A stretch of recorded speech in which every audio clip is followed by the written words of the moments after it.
Vi har modtaget deres brev, hvor de anmoder om enkestøtte. Uden deres mands dødsattest kan jeg desværre ikke imødekomme deres anmodning. En mand forsvinder ikke bare. Karoline? Hvem er det? Jeg er hendes mand.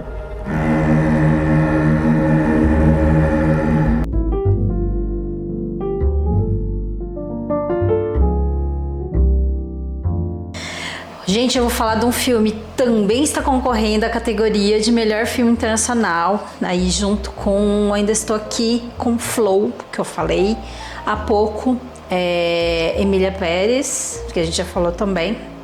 É um filme muito impactante, ele chama A Garota da Agulha. É um filme dinamarquês, mas ele vai falar da Polônia após a Primeira Guerra Mundial. É um filme em preto e branco. Pela época, né, vamos pensar a Primeira Guerra Mundial, mais ou menos década de 20. Ele mostra muito em termos de fotografia e as ideias dele também, o expressionismo alemão. Sabe quem é do expressionismo alemão? Nosferatu. Então vamos lembrar um pouco daquela fotografia tenebrosa, escura, muito contrastada, com muita sombra e luz do Nosferatu, para vocês entenderem mais ou menos como é a fotografia, o desenho de luz que é desse filme. Esse filme, ele é baseado numa história real que aconteceu na Polônia, que também é catastrófica e tenebrosa e que eu posso contar um pouco mais tarde sobre ela. Porque entra num sistema muito de true crime, mas a gente pode contar um pouquinho sobre o que aconteceu, tá?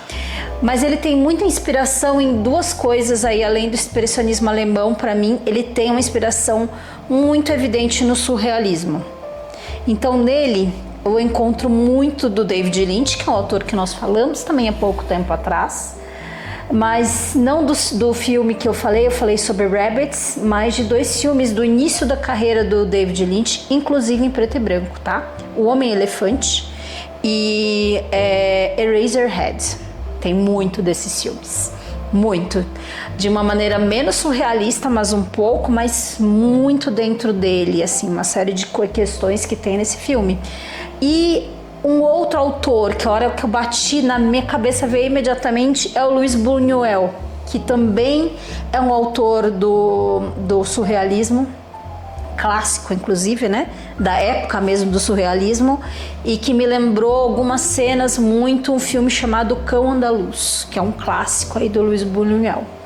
Para quem tem interesse de entender, vamos dizer, tecnicamente do que eu tô falando com relação à cinematografia, né? As inspirações visuais desse filme. Mas vamos contar sobre o que ele fala, né? Caroline, com K, Caroline, é uma jovem cujo marido está na guerra, na Primeira Guerra Mundial, e que ela não tem notícias dele há um ano. Só que como não tem nenhuma comprovação de que ele é morto, ela também não é viúva.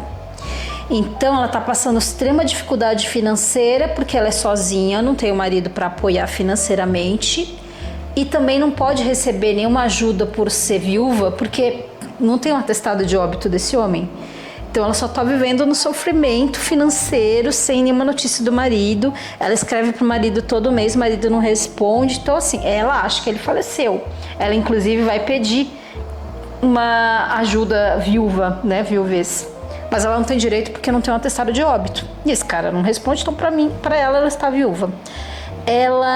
As primeiras cenas mostram ela com dificuldades de pagar o aluguel de onde ela mora e sendo expulsa do lugar onde ela sempre morou, que estava devendo há muito tempo de aluguel. E ela vai para um lugar que é horrível, uma espelunca, assim, que ela tem que pagar uma grana bem também salgadinha. É mais fácil ela pagar do que onde ela estava, mas também é caro para a condição dela. Não tem banheiro, a água tem que pegar no poço, para tomar banho tem que buscar água de balde, subir de escada para apartamento. O apartamento tá cheio de goteira, então parte do piso tá todo né, comprometido porque ele tá alagando o tempo inteiro, a janela tá emperrada, você vê, é só um enquadramento, é só uma sala sendo enquadrada assim, em plano americano, mas você fica com claustrofobia e com uma sensação de local sujo, assim, você não vê detalhe nenhum da casa, mas você tem toda essa sensação só nesse enquadramento. Mas é onde ela pode pagar para viver e continua mesmo assim passando muita dificuldade, né? Então ela vai falar com o dono da fábrica onde ela trabalha. Com o que ela trabalha? Ela é costureira. Ela é costureira de uniformes para o próprio exército onde o marido está, né? Então ela trabalha como costureira. Nessa época era um mercado que gerava muito dinheiro, né? Então ela tava lá. Essa fábrica, em vez de construir roupa, ela produzia roupas de vestuário normal, estava produzindo uniformes para a guerra. Então ela trabalhava fazendo isso, confeccionando uniformes para a guerra. E daí um belo dia ela pede uma reunião com o dono da fábrica para pedir esse auxílio viuvez. E daí ela manda uma carta para ele explicando que ela está passando um apuro para marcar uma reunião, consegue a reunião com o cara.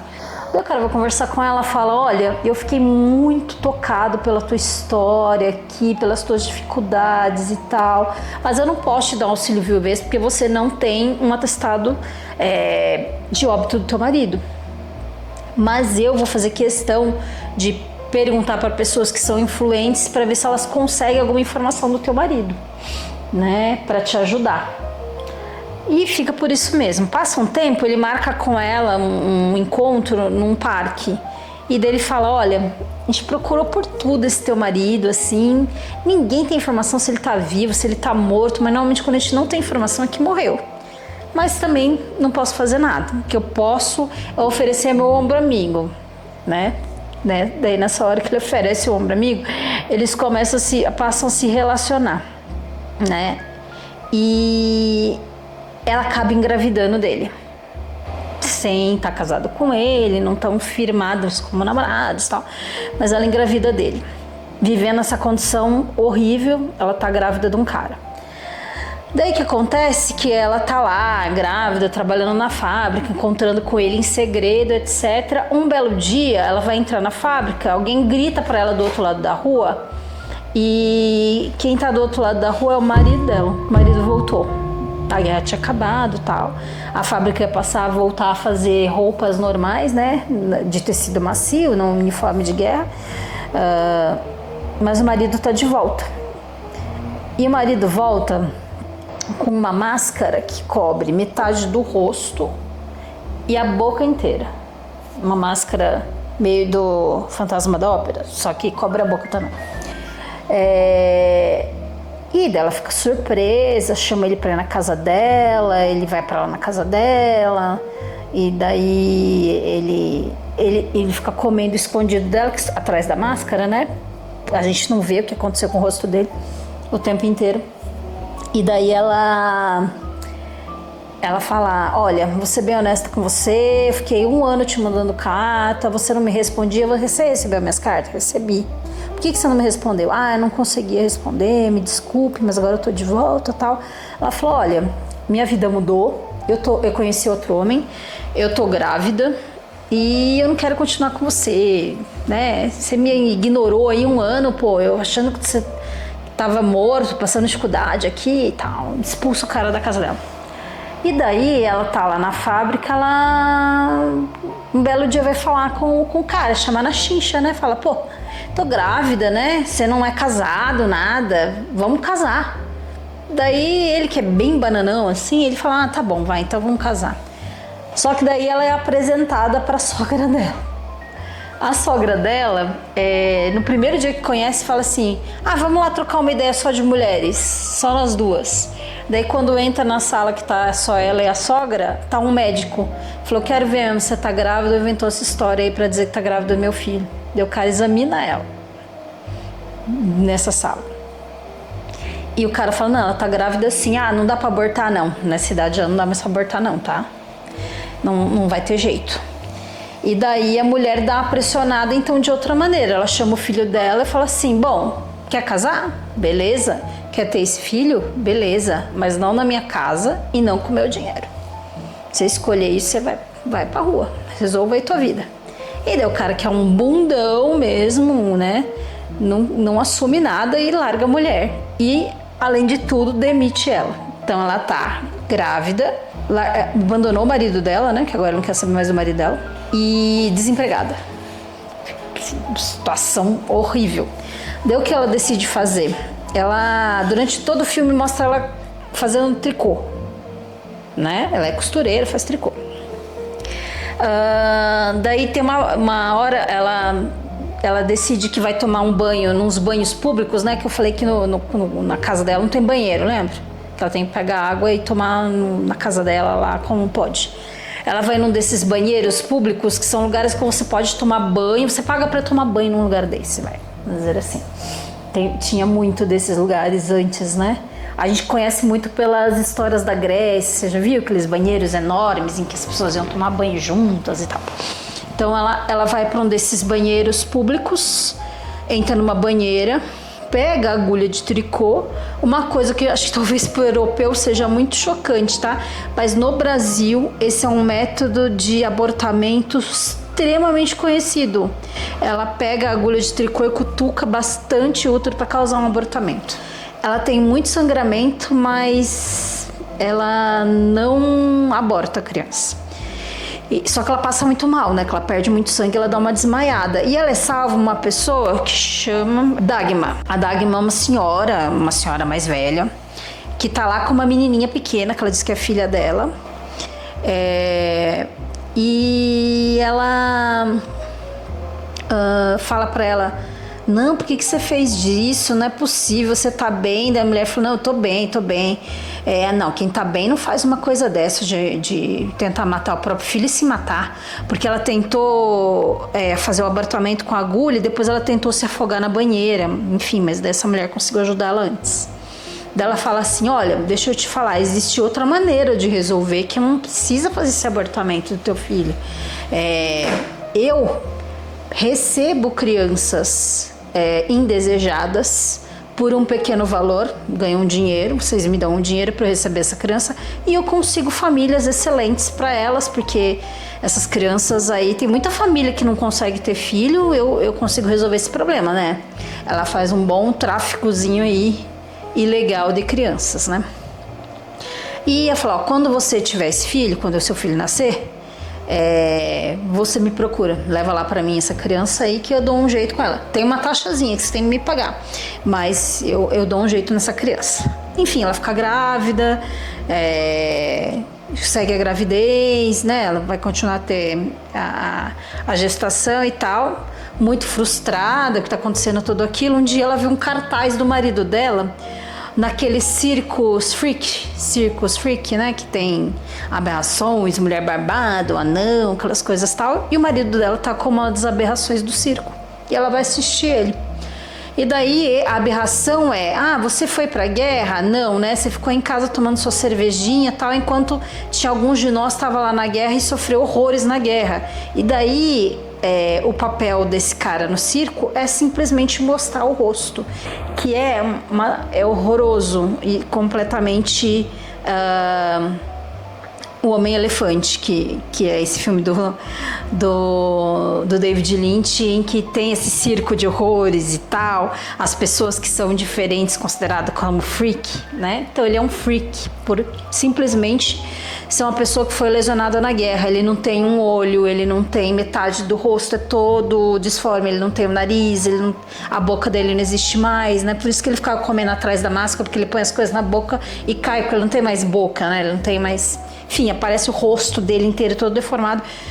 Esse filme, eu não cheguei a ver se ele tá nessa categoria, mas ele deveria estar na categoria de melhor maquiagem, porque essa maquiagem, assim, uma coisa, assim, muito perfeita, assim, de uma deformidade de um pós-guerra, né? E daí, no show, fala assim, quem tem coragem de tocar no rosto dele? E daí só ela levanta a mão, ela vai lá, toca no rosto dele, e daí eles acabam decidindo morar juntos, né? Porque ela tolera ele tolera ela, uma gestante de um filho que não é dele, e é uma desempregada que foi demitida, envergonhada na sociedade, e ela tolera ele, que é um deformado, né? Um freak para a sociedade e tal. E daí um belo dia ela tá lá trabalhando no que ela consegue, que é uma coisa muito de carregar peso também, totalmente inadequado para uma gestante e tal. E ela entra em trabalho de parto e a criança de fato nasce, a filha dela. E daí ela leva para casa essa filha, não tem muita escolha, né? E o marido dela tá apaixonado pela criança. Ele já queria dar um nome, ele já ficou apaixonado pela criança. Ela falou, eu não queria ficar com essa criança, sabe? Ela me traz lembranças ruins das minhas coisas e tal. Eu preferia não ficar com ela. Ele fala, não, mas ela é uma dádiva, se ela nasceu, ela tem uma missão, ela tem que ficar com a gente. E ele quer dar nome pra ela, ele escolhe um nome pra criança e tudo mais.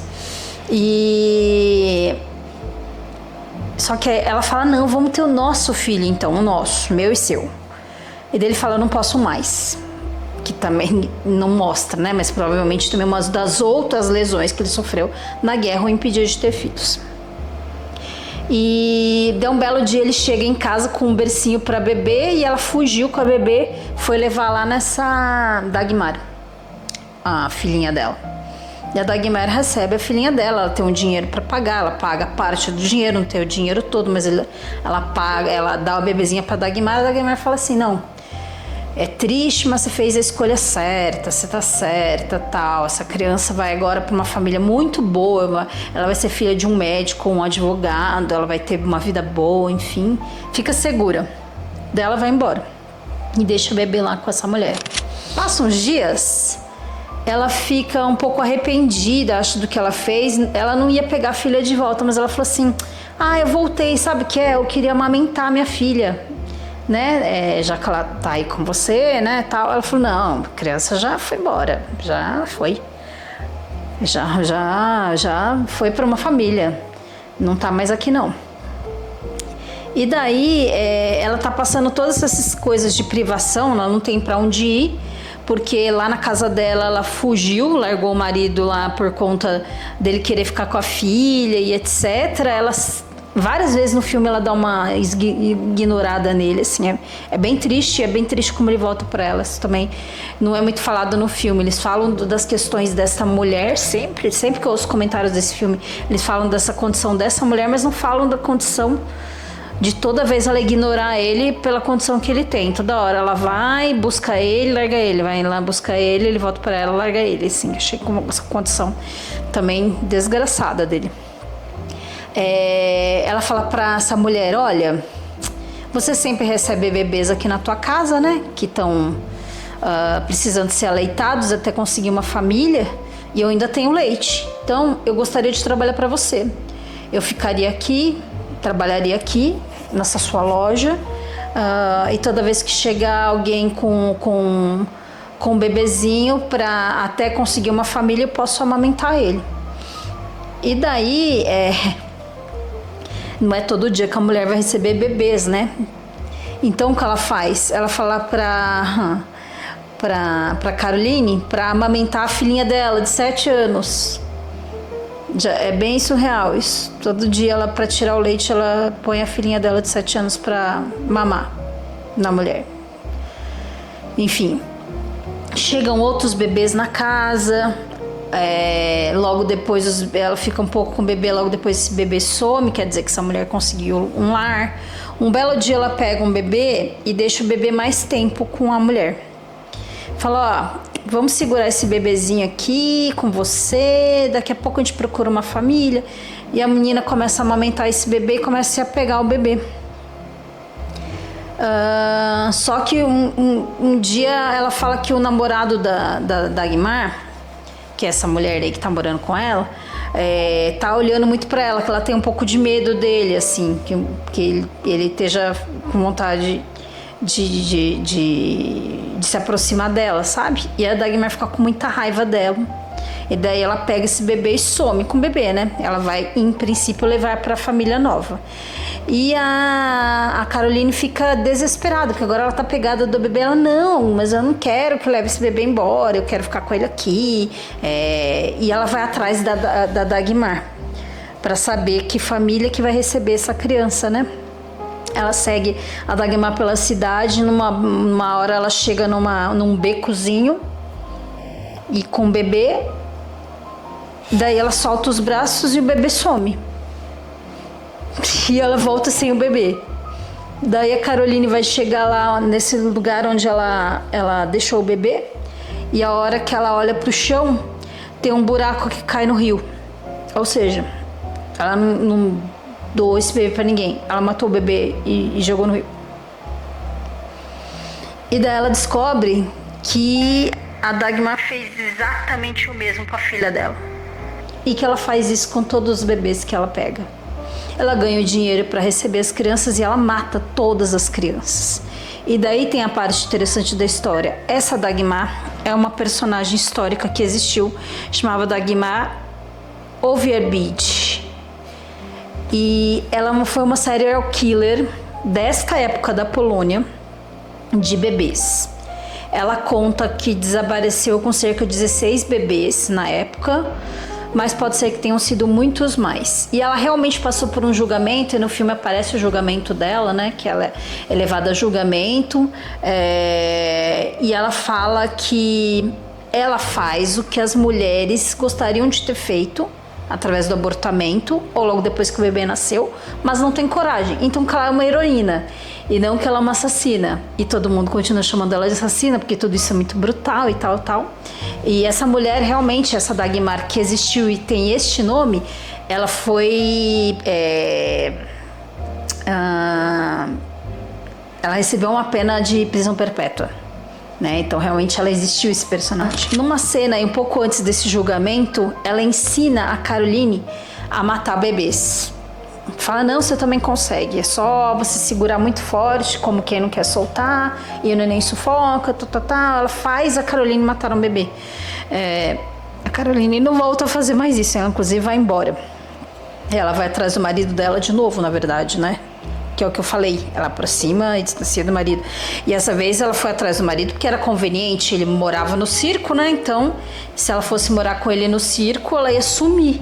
A polícia não ia achar ela, porque ela também matou um bebê, né? Então ela podia sumir aí pro circo. E um problema foi que aquela criancinha de 7 anos, né?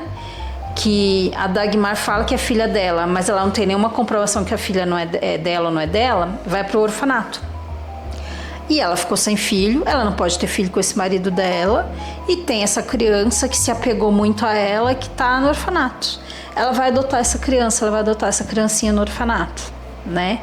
Então ela volta a ter um comportamento maternal que ela deveria ter desde a filha dela, que não pôde existir, porque ela entregou essa filha para essa mulher, né? E então o final da história é essa, que ela vai viver junto com esse marido no circo, e essa criança, né, vai conseguir construir sua família bastante disfuncional, mas ao mesmo tempo mostra todas as cicatrizes e traumas que as mulheres dos homens que combateram na guerra também sofreram enquanto estavam os homens em guerra, e elas ficaram nos seus países, que muitas passaram por isso.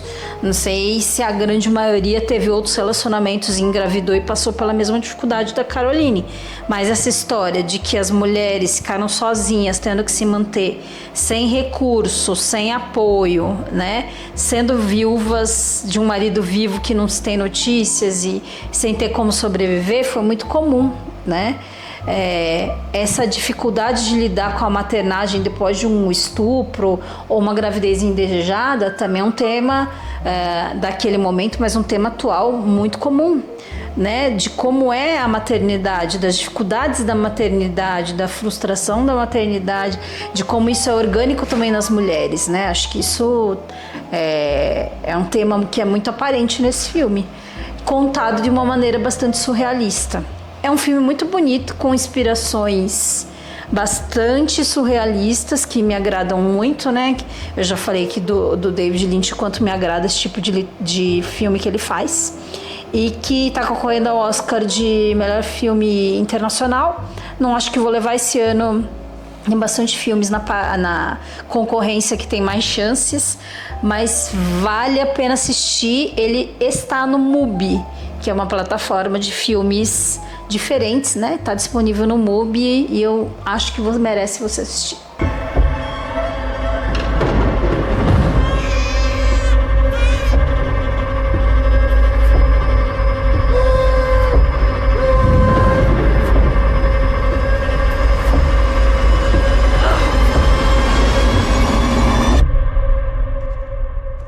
apoio militar.